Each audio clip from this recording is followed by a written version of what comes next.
Number one thing that's going to change your life, the only thing that will change your life, change your business, change your money, change your relationship, is you must raise your standard.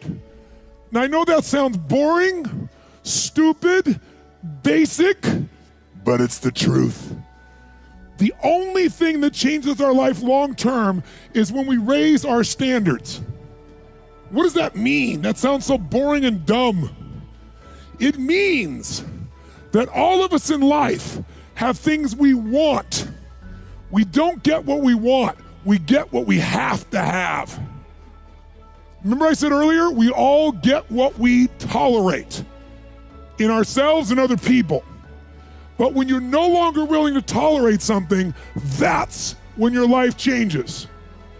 The difference in people is their standards, period. The difference in people is their standards, period. And what do I mean by standards?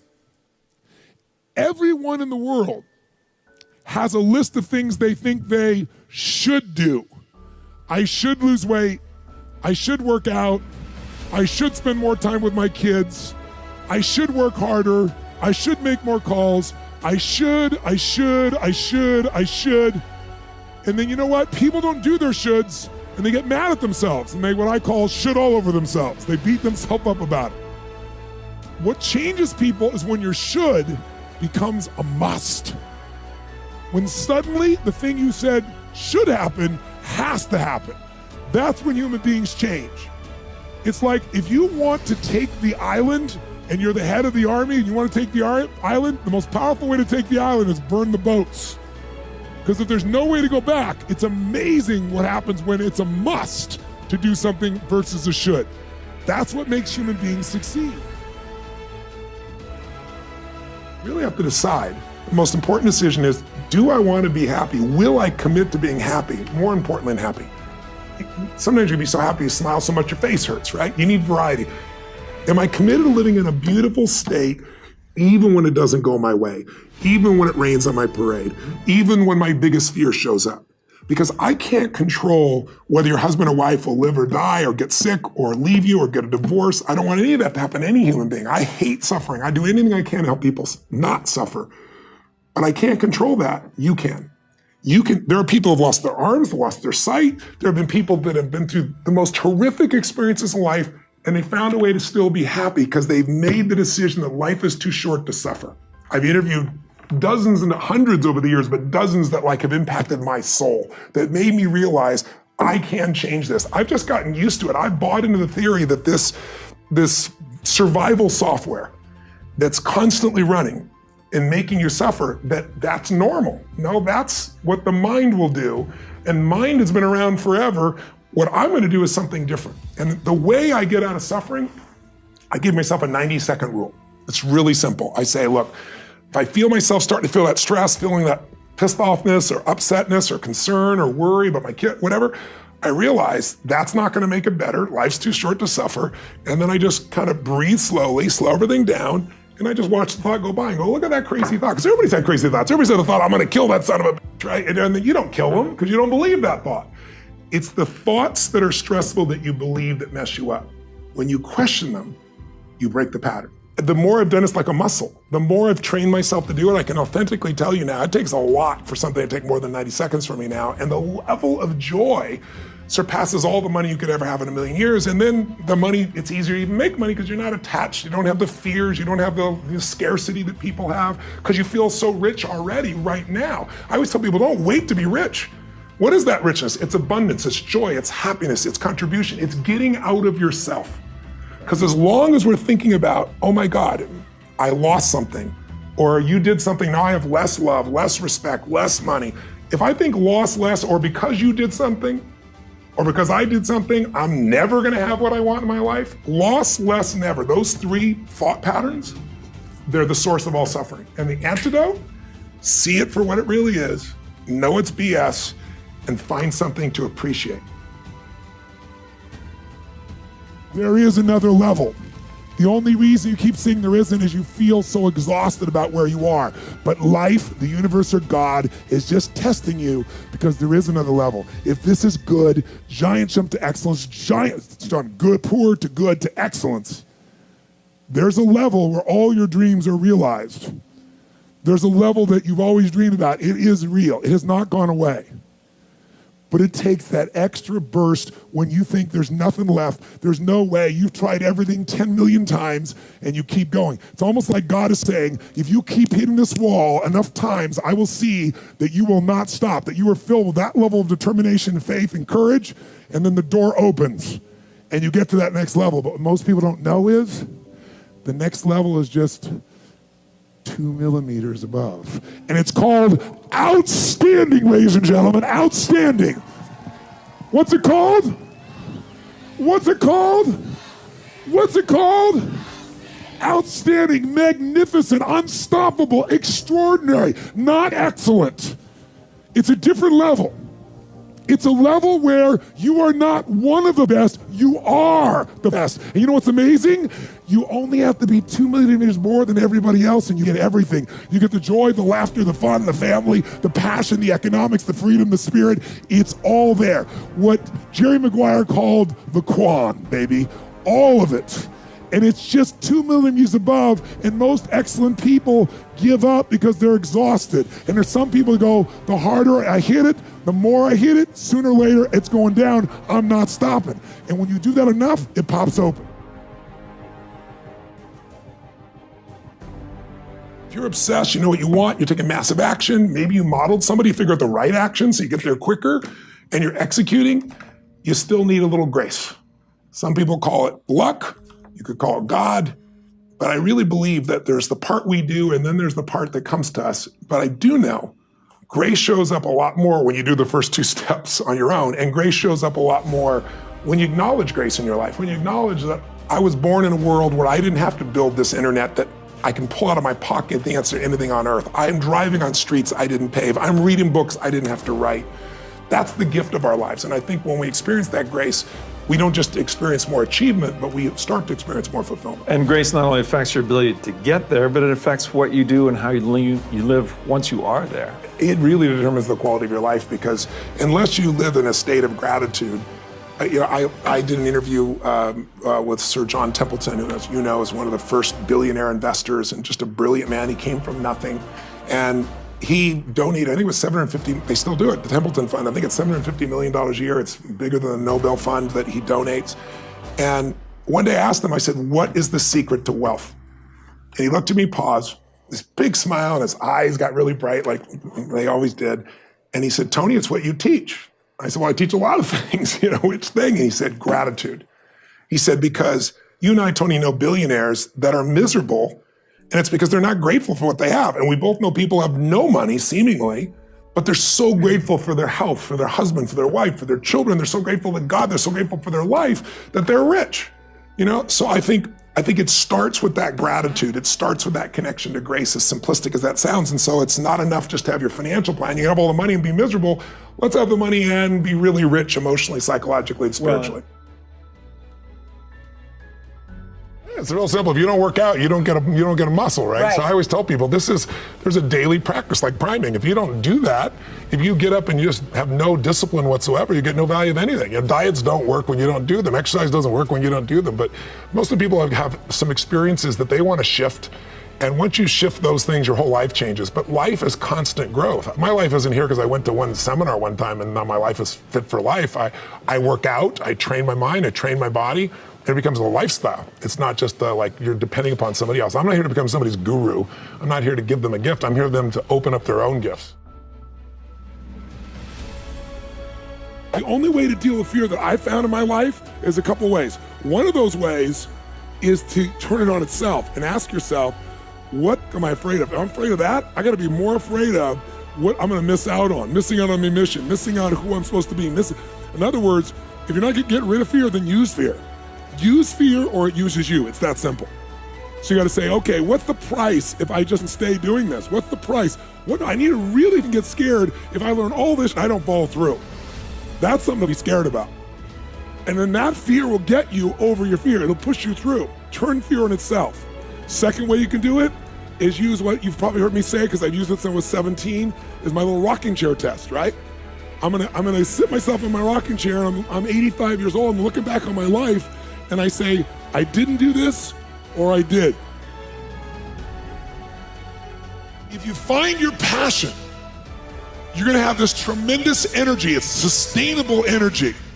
But momentum requires you always do the next thing to keep the momentum going.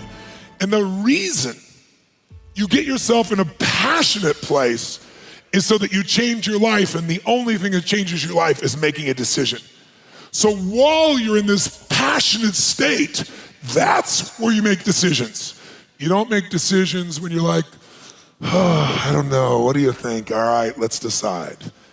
If you make a decision in a state without momentum, if you make a decision from a place where there's no passion, you are not gonna get momentum. It'll kill momentum. It's decide, commit, and resolve. Some of you, in the past, you've gotten momentum, you've gotten passionate, you've even made a decision, but a decision is the first step. Decision is like a war. I gotta do this or that. All right, I'm gonna make myself do this. But commitment is when you now, after you've decided, you commit to do this for the long term. Whether it's hard or easy, doesn't matter. You're doing this. It takes it from this moment and it carries it into the future even when things are difficult. And the third state is resolve. Resolve means it's done. It's like, it doesn't even if you took action, it's done inside you, so it's done out there. There's no question whatsoever. Then once you decide, the only way the commitment and the energy and the momentum continues is if you take immediate, massive what, my friends? Massive what? Write down in your notes, massive action is the cure-all. Massive action is the cure-all.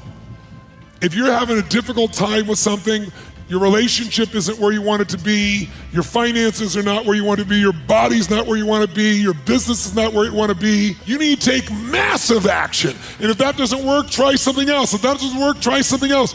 Keep going with massive action and you will find the way because it will give you momentum. Never earn your way to financial fortune. Even people that make just loads of money, the actors, the actresses, the athletes, where are they 10 and 15 years later? I mean, 50 Cent made $100 million on vitamin water. He got a tip and he got like a $200 or $300 million net worth and he's bankrupt. He bought Mike Tyson's house, 25,000 square feet, and Mike Tyson made $500 million and went bankrupt. Right now, I don't know if you saw Johnny Depp, I don't know if it's gonna happen or not, but the papers are saying he may go bankrupt. He made $750 million as a movie star, but he spent $30,000 a month on wine. He must be feeling good. And secondly, he took Hunter Thompson, the reporter, he burned his body and paid $3 million to blow his ashes into the sky in a cannon. So no matter how much money you make, you can screw it up, right? But if you will just decide there's a percentage of my income that no matter what, I'm gonna have it automated. I'm not gonna see it, it's gonna go straight to an investment account. And I don't know if it's 10 or 15 or 20, those numbers sound gigantic to most people. Even if you start with 5 and build, that income does not go to anybody else, and then you put that into compounding. So listen to this. There's a young man, true story, Theodore Johnson, 1950s, worked for UPS, never made more than $14,000 in annual income in his entire life, retired with $70 million, and he didn't inherit a dime. He gave away $35 million while he's alive. Now, how is that possible? Because of compound interest. When I interview all these investors and say, what's the biggest mistake Americans make? He said, they all said, they don't tap into compound interest. They know intellectually a little bit what it means, but they don't do it. They don't do it consistently. And so a friend of his came to this man who worked for UPS and said, I'm gonna make you rich. We're gonna put a 20% tax on you. He said, I can't give up 20%. I can't pay my bills if I do that. He said, listen, if the government raised your taxes 20%, and you'd claim, you'd scream, you'd cry, you'd complain, and you'd pay it, and you get adjusted to it. But he said, this is not going to the government. This is going into an account for your future. And that compounding is what made him that much money. In the book, I give you an example of an 18-year-old boy whose father convinces him that he should save $300 a month out of his income, which is not a huge income. It sounds like a lot. But when you automate it, you forget about it. It's perfect. You adjust. Well, he does this from 18 years old to 27 for 8 years. So the total amount of money, $300 a month, about $4,000 a year, that's $28,000 total. He then leaves it in the market and never adds a dime to it from 28 years old on. At 65, because the market over those 30 years grew 10%, his money has compounded so much that he has $1.8 million. You don't need a lot of money to be wealthy, you need time. Ultimately, if you're gonna have lasting change in anything, you're really talking about just raising your standards. I mean, I always tell people, if you wanna know how to change your life, I give it to you in 3 words, boring as it sounds: raise your standards. And what does that mean? Corny as it sounds, raise your standards. Oh, thank you for the breakthrough thought, Tony. I'm glad I wasted my time watching this little email with you. But think about it. Lasting change is different than a goal. You don't always get your goals, but you always get your standards. Maybe it'll help you is to think about it this way. I try to explain standards to people with a different set of words. Think of it as everybody in life gets their musts. They don't get their shoulds. Like, think about it. Most people have a list of shoulds, don't they? Don't you have a list of the shoulds, things you should do, you should follow through on? I should lose some weight, I should work out more, I should make more calls, I should respond more rapidly to my email, whatever, you know? I should get into the office earlier, I should be, more confident. Whatever your should list is, people love to have their should list be met, but it's kind of like New Year's resolutions. If it does, it's really exciting, but if it doesn't, which is most of the time, it's a little disappointing, but you kind of know it's not gonna happen. But when you decide something is a must for you, an absolute must, when you cut off any possible, you say, I'm gonna find the way, or I'm gonna make the way. Human beings, when they resolve things, when they make a real resolution inside themselves, which is they raise the standard and they make it a must, they find the way. Think about it in your own life. Haven't you had some area of your life where you raise your standard and your life has never been the same? Maybe at one time in your life you smoked cigarettes, or you did something and you did it for years and you kept trying to change it and kept telling yourself I should. And then one day something happened. Something just clicked you over. Something took you over that kind of tipping point. And inside yourself you said no more. And it was a very, very different experience, wasn't it? Something inside of you shifted, and what was a should became a must, and you've never gone back. Is there an area like that in your life you can think of? Again, did you ever smoke cigarettes? Did you ever eat a certain way, drink a certain form of alcohol, and then finally say no more, and you just don't go back? And notice this, it doesn't really take any willpower anymore. Because somewhere when we make this click, when we make something a must, we attach ourselves to it. It becomes part of our identity. And one thing I've learned in the last, 33 years of working with people from now over 100 countries, 4 million people, is human beings absolutely follow through on who they believe they are.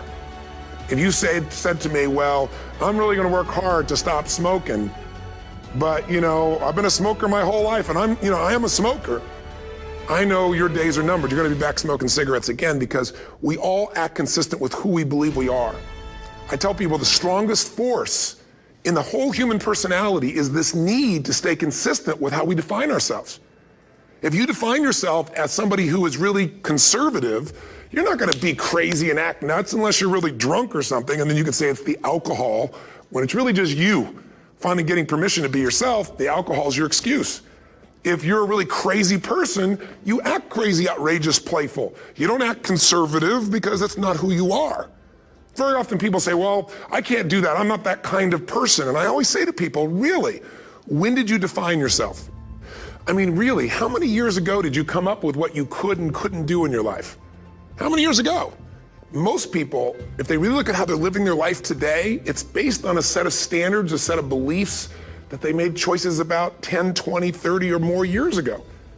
I mean, very often we made decisions in our youth or very young about what to believe, about what we were capable of, about who we are as a person, and that becomes the glass ceiling, if you will, that controls us.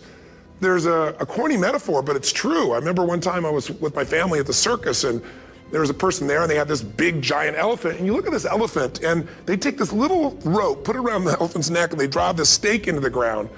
And I mean, you look at this and you know that elephant could rip down the entire tent with almost no effort, and yet the elephant doesn't struggle, doesn't try. Why? Because the elephant's conditioned.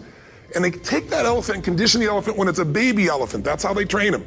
When it's a little baby elephant and it doesn't have the power yet, they put a big rope around it and they drive this huge stake in the ground, and the elephant fights and fights and fights. And one day, finally, that elephant decides, I'm not capable of pulling this out. And once that becomes the definition of an identity of anyone, an elephant in this case, they don't even try anymore. It's just who I am, that's how it is, that's just the way it is in my life. I'd like to ask you to take a look at any place you've got a limitation and ask yourself, when did I decide to accept that limitation? And you may not even see it as a limitation, you might see it as just that's who I am.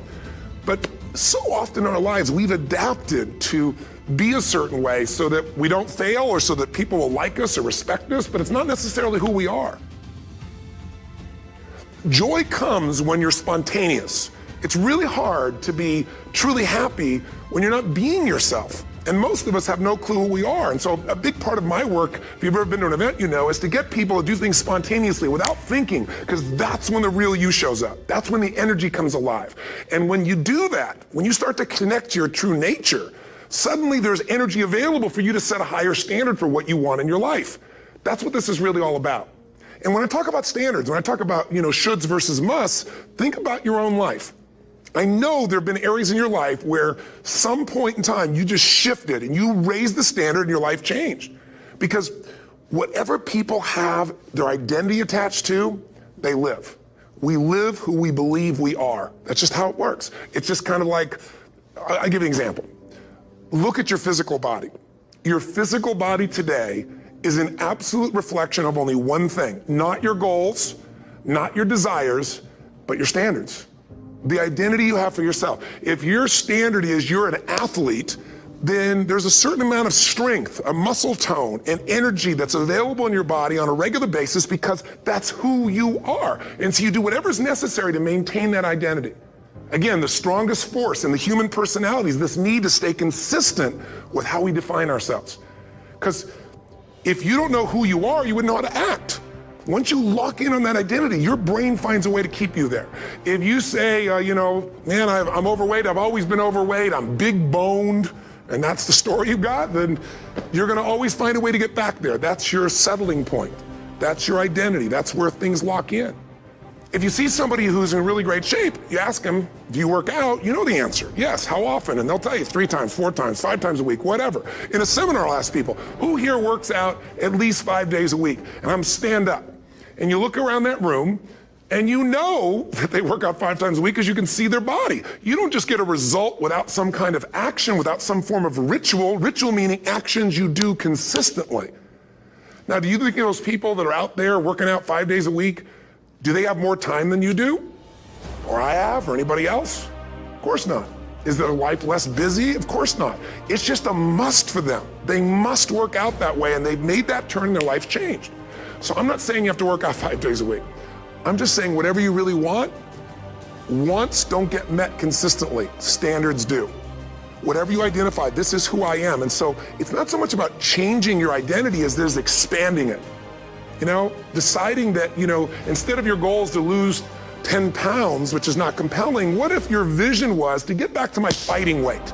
This year, this month, this next 90 days, I'm gonna transform my body. I'm gonna take on a new challenge. I'm gonna find some technique or strategy, there's a million of them, that can reframe myself where I want to feel younger, stronger, more vibrant than ever before. Here's my reasons, because I want the energy to really make my life work. Because it's tough out there and I want to be stronger than I've ever been before.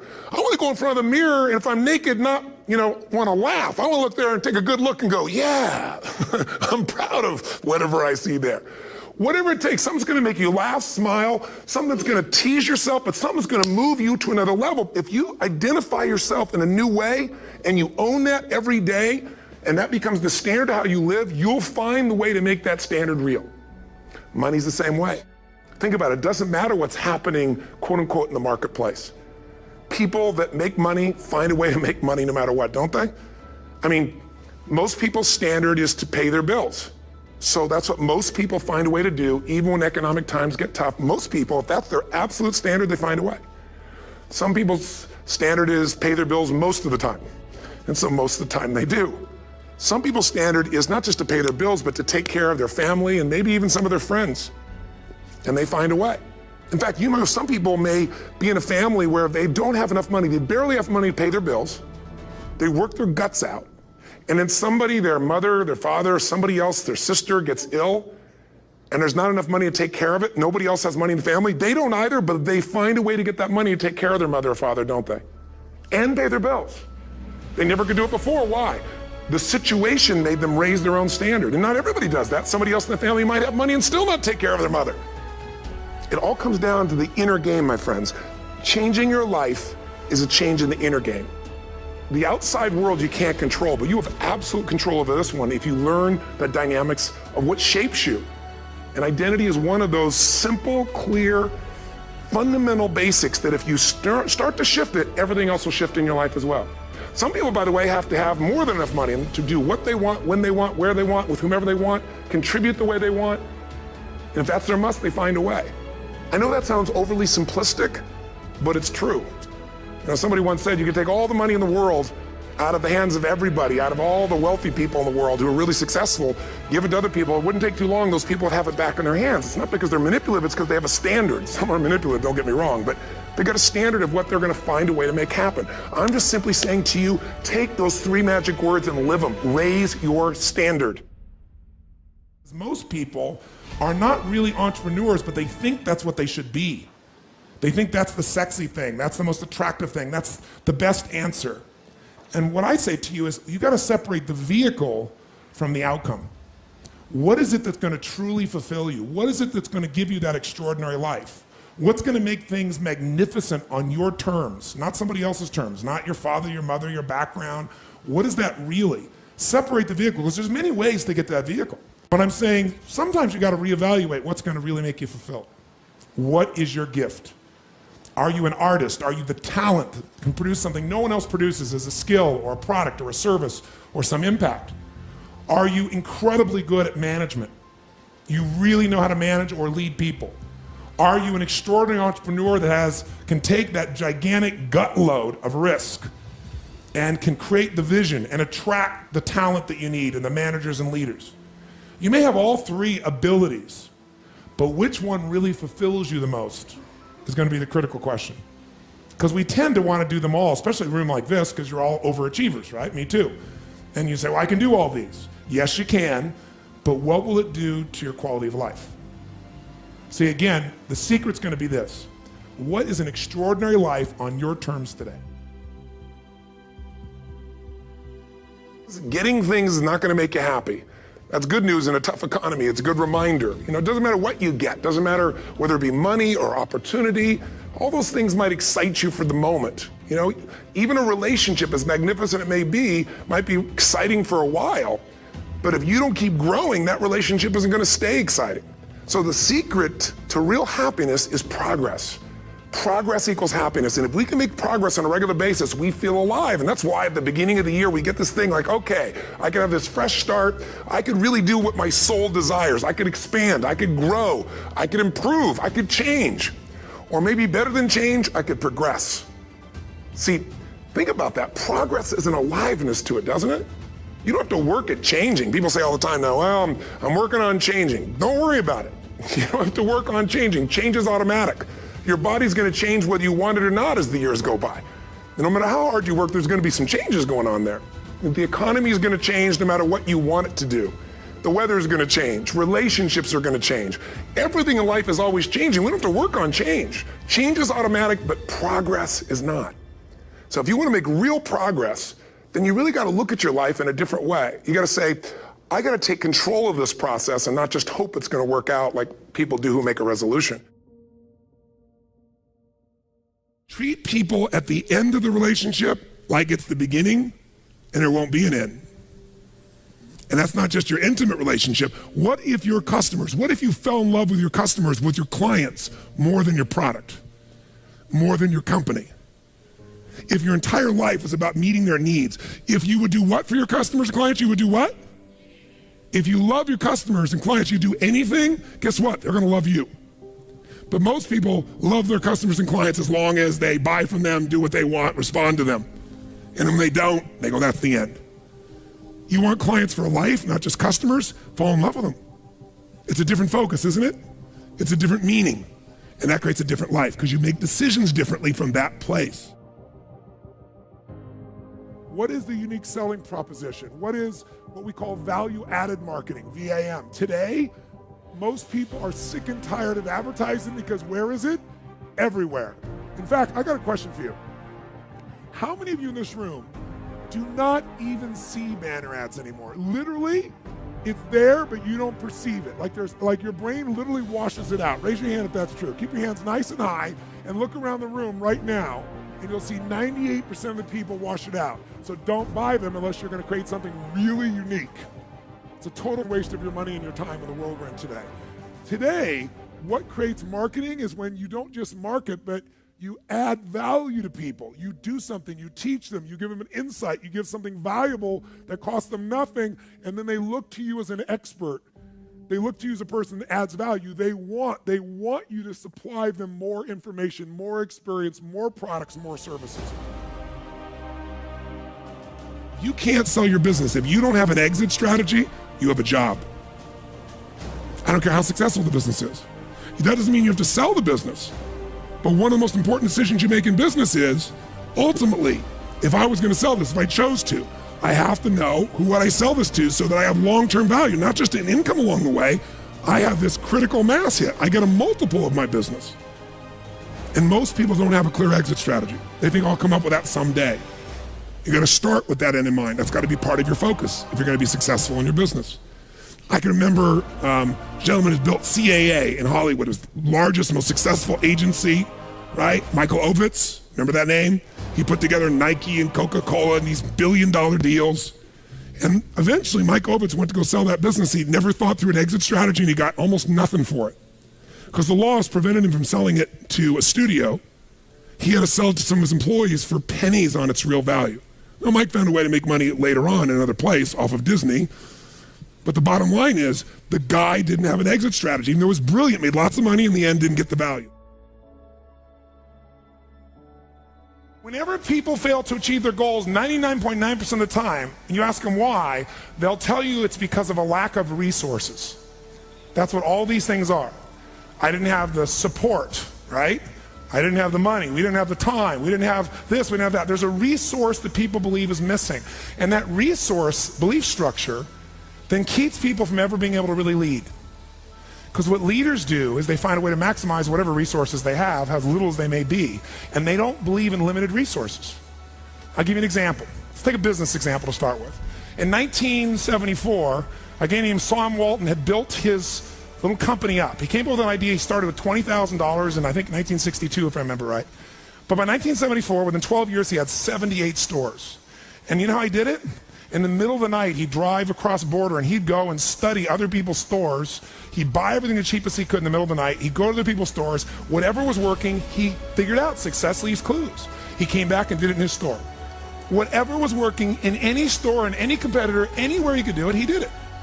So he figured out how to maximize the little resources he had, his 20,000, built 78 stores, and if you read any of the people following him, the company had gone public in that year, they were all saying, this is it. He's maximized his resources. I mean, he only has so much money. There's only so many cities that are going to appeal to this discounting mentality, right? This is it. This is all he can do. And the word on Wall Street was sell. Now, what's interesting is at that time, you look at Sears and Kmart, and they were gargantuan companies, weren't they? 20, 30, 40, 50 times, 100 times his size or more, probably. And at that time, they were the leaders, and they knew what's going to happen. But did things change, yes or no? Did he suddenly get mass amounts of capital? No. Here's what they didn't understand. Sam Walton now, or the Walton organization, Walmart, is the most successful retailing operation on earth. And when you talk about Bill Gates being the richest man in the world, that's only true because Sam's fortune is divided up amongst a bunch of different family members. You put them together, they dwarf Bill Gates. Sam Walton did this. How did he do it? What people underestimated is that this guy could go to 4,400 stores, do $250 billion. Where's Kmart today? And they've been shrinking. All of them have been shrinking. And he's the dominant force on earth. Here's the thing he understood.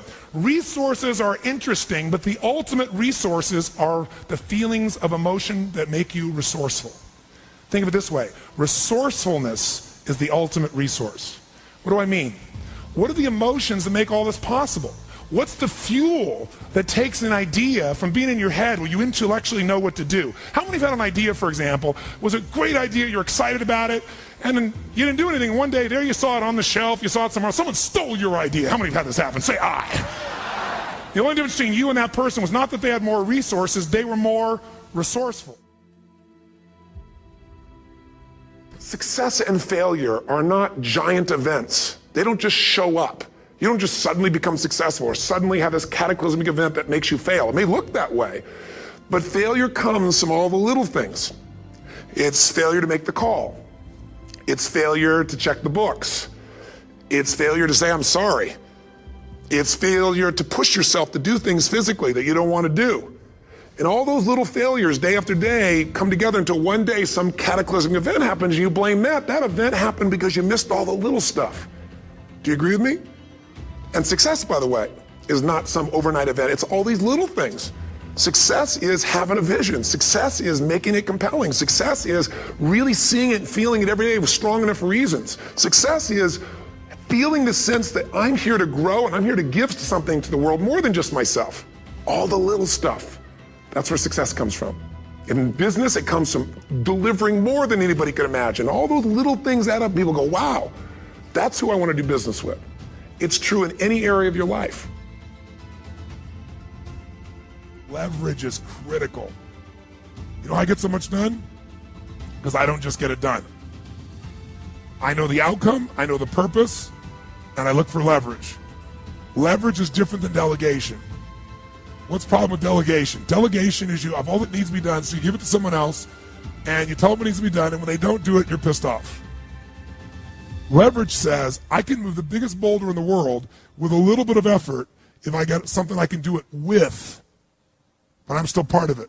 So leverage is, if I'm going to leverage something here with Tom, I'm going to make sure Tom understands the what? The outcome. I want to make sure Tom understands the purpose, the why, and the action. But I might say to Tom, if you can get this done without this action or better action, go for it, baby. And I want to talk to you on this date, and we got to promise, and we're going to check in before it's needed. So there's no surprises. And if you're having problems, Tom, come back to me because we're partners on this. That I call leverage. And you know what I do when I have no time? There is time. I just got to leverage it. Now you say, I have no one to leverage it to. You know, Shane over here, right? I got all the stuff he wants to do, he can't leverage it. But Shane's answer was, hire somebody, then he thinks about what it's going to take and goes, $125,000, can't do that now. He's getting caught up in one way to get the outcome. Leverage. He goes through his list and goes, what if I got someone to do 20% of this stuff? I could spend 20 grand to get that much freedom. I could pay for it times 10. And if I'm really productive, my productivity should enhance the world, not only my clients and customers, but it should provide jobs for other people. And if there's anything you hate to do, it's because you're either ineffective at it or you don't think it's very important, but it is urgent. So you need to hire somebody for those things. And ideally, somebody who loves that job. You're never going to grow when your time is eaten up for activities that aren't that important. Activity without high levels of purpose is the drain of your fortune. Do it now. If you can't get it all now, do a part of it now. Leverage is power. Leverage is ultimate power. I'm a 17-year-old kid from Azusa, California, with no real education other than self-education, with no background, with parents that did their best, all of them, with no money, but I did one thing. I love people, and I had an enormous demand I made upon myself, and I sculpted my mind and my emotions to get me to do whatever it would take to achieve and to contribute. But to do that, I did it by using my body and changing my focus. I did it by putting myself in a peak physiology and using what I call incantations. Can you train yourself to believe something, yes or no? Absolutely. How many of you ever made the fatal mistake of going to Disneyland or Disney World, and while you're there made the fatal mistake of going to a ride called It's a Small World After All?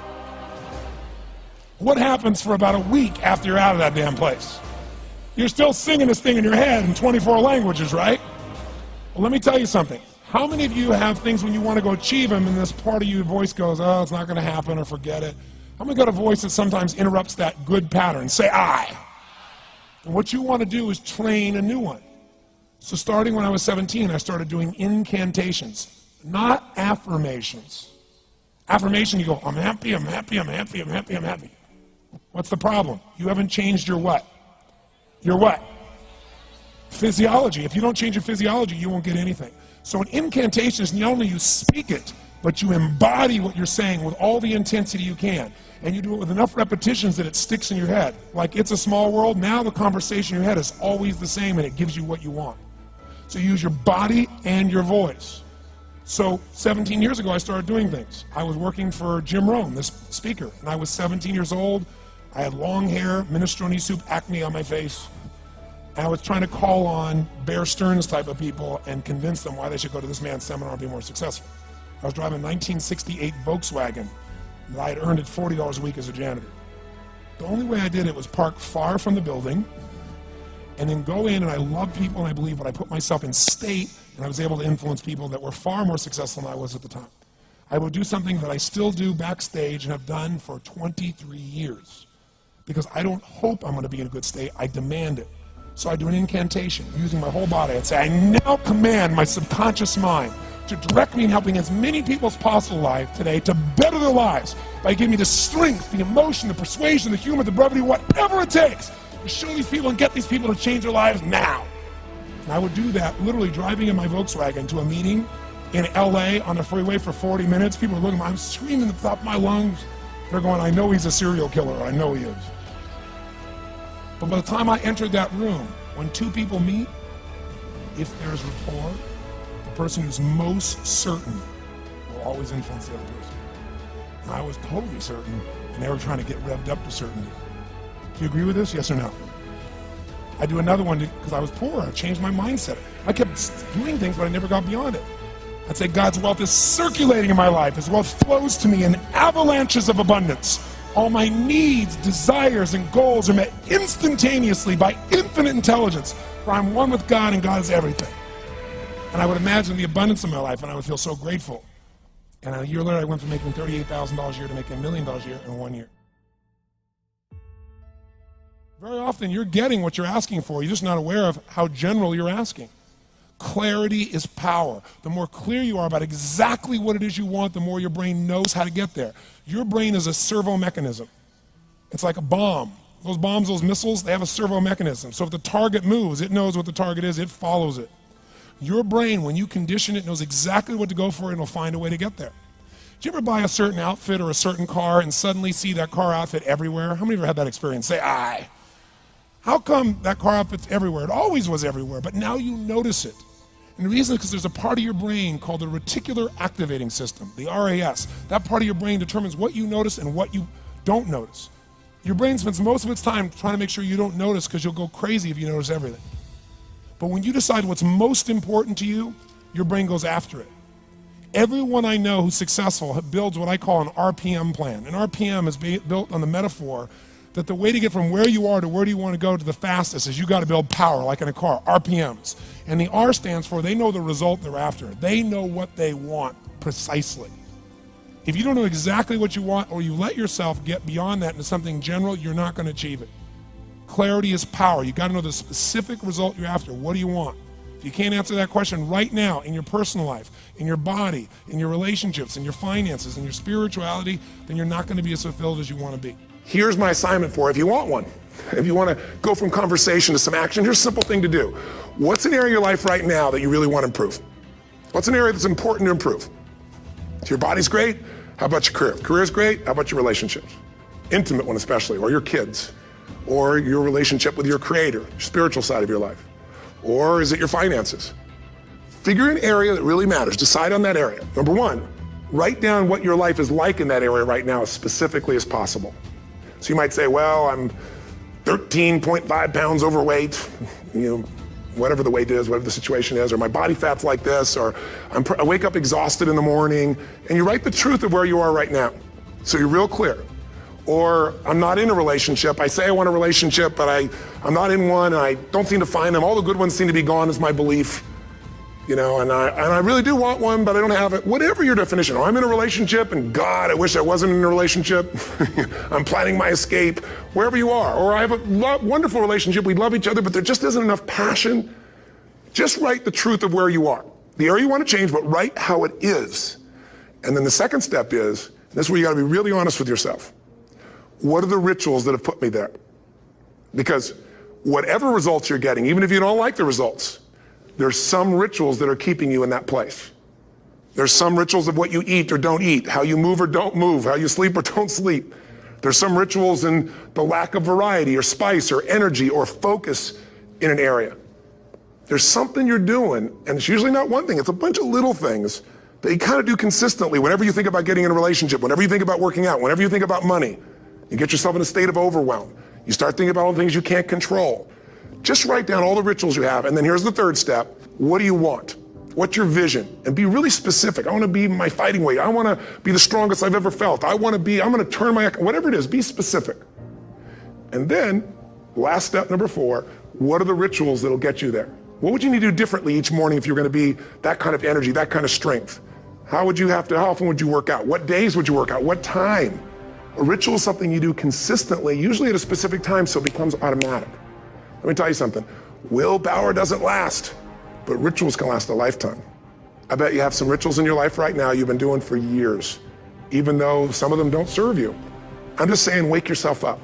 If you want a new year and a new life, you don't need to start on January 1st. Start today. Start with this little video. And just begin to see what happens and see how easy it is to just do a few little rituals. Don't do them all, just do 2 or 3 new things. And you know what happens? You'll get momentum. Because once you discipline yourself in one area of your life, you feel yourself doing it in other areas as well. And I always say something that my original teacher taught me. I always remind people, there's always 2 pains in life. There's the pain of discipline, or there's the pain of regret. And discipline weighs ounces, as my friend Jim Rohn taught me. Regret weighs tons. You don't want to have regret. So right now, what do you want to change? What's it really like? What are the rituals that got you there? That'll take a little homework. If you're not sure, ask the people around you. They'll tell you what your rituals are. What do I really want in depth? What are the rituals that'll get me there? And then get yourself to start a few of those actions and lock them in place.